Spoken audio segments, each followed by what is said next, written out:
Welcome to And Know, where we can discover God's Word together. And Know is taken from the verse found in Psalm 46. Be still and know that I am God. Being still actually takes a lot of patience and energy. Every day, we hustle from here to there. So let's challenge ourselves to take just a moment to be still and see where God might lead us today. Welcome to episode 16 of And Know. I'm so glad that you've joined me for this episode. If you haven't already, please take a moment and follow me on Spotify or YouTube. You'll get a little reminder each week of a new episode that I've made, and your support really does mean a lot. Although this podcast is a new venture for me, I've actually been writing for almost 2 decades. Someone recently asked me where I get an idea for a series or topic from. Well, sometimes I jot down notes when something really hits me.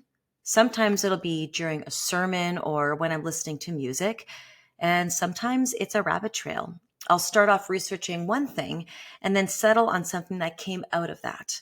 And that's what happened today. And I love when that happens.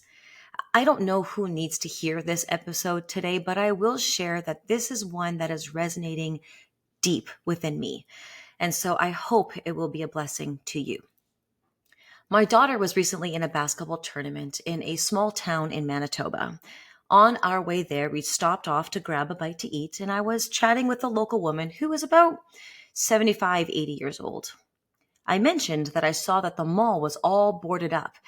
I asked when that had happened, and she told me some of the history. What stood out, though, was at the end of the conversation, she said, now there's nowhere to just grab a coffee and watch the people go by. Now, I'll be honest and say that my first reaction was, really? That's like the level of entertainment we're aiming for here? But then it got me really sad.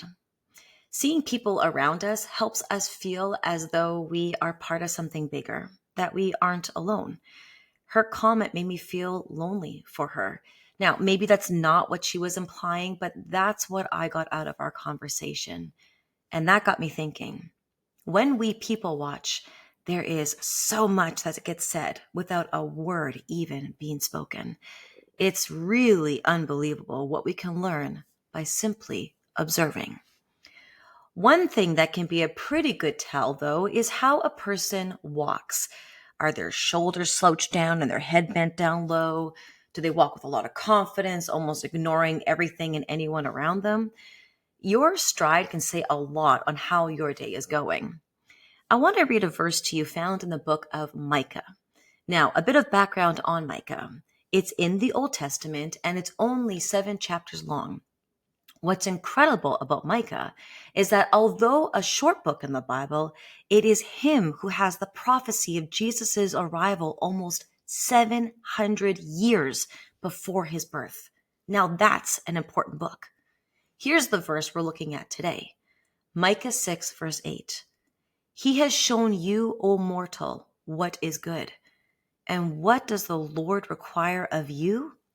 To act justly and to love mercy and to walk humbly with your God. It's this last part on walking humbly that I want to sit with for just a while. What do you think it means to walk humbly? Well, let's take apart this word humble. The opposite of this word would be arrogant, bold, or even oldie but goodie, the word brash. So if I would say walk arrogantly or brashly, what image comes to mind? What kind of person would that be? For me, I think it's someone who's pretty conceited, someone who thinks that they are all that. Now, when you hear walk humbly, what kind of person comes to mind? You might think it's someone who is simple or even weak, but that's actually not what Micah is meaning. Let's add the other part of the verse.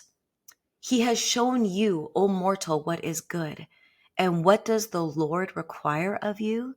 To act justly and to love mercy and to walk humbly with your God. First up, Micah is telling us that we are mortal, and that means that we are nothing like God. The Bible tells us that God is the Alpha and the Omega, the beginning and end. You and me, we have a beginning and we will also have an end. Then Micah asks us what is good and goes on to ask, what does the Lord require of you?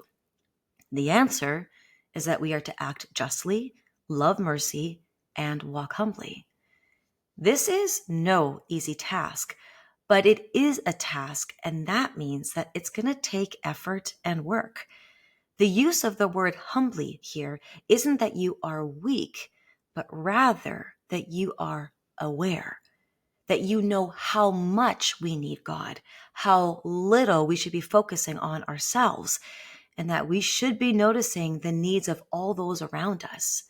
It brings people watching to a whole nother level.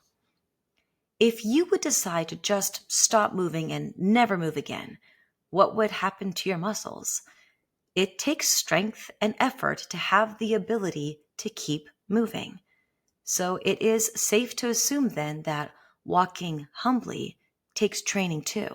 And that's not an easy task, but it is an important one to keep working at.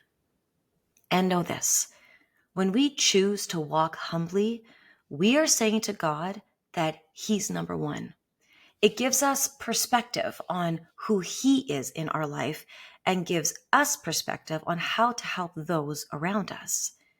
If we're walking around like we are all that and don't care about those around us, we're doing the exact opposite of what Micah is saying we should do. Life can be a really lonely place if we're only focused on ourselves.